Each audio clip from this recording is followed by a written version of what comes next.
This is another Madass Maths differentiation question. You can see here that we have a fraction. So when you differentiate a fraction, you are going to be using your quotient formula, and that is given to you in your formula booklet. So let's go ahead and plug everything in. When you apply your quotient rule, you differentiate your numerator and multiply it by your denominator. So if we differentiated x squared, it would give us 2x, and we multiply that by 3x minus 1.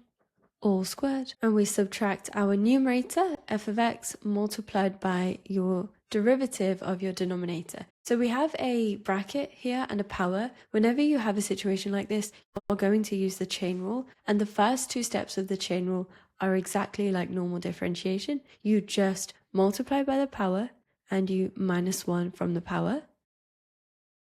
So that now has power 1, and then we also multiply by your derivative of your bracket, which is 3, all over your denominator squared.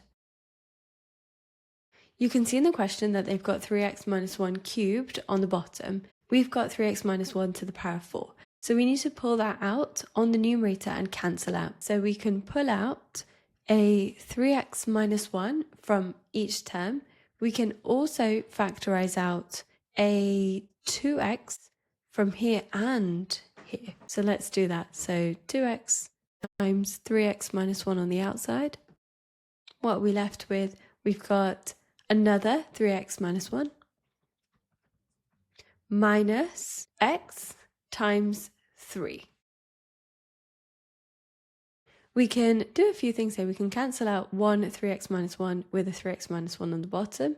And then here, 3x minus 3x cancel out. Minus 1 is all we're left with here. This entire thing simplifies to minus 1. So if we multiply minus 1 out by 2x, that will give us what the question wanted. Minus 2x over our denominator. 3x minus 1. That's what we had to show.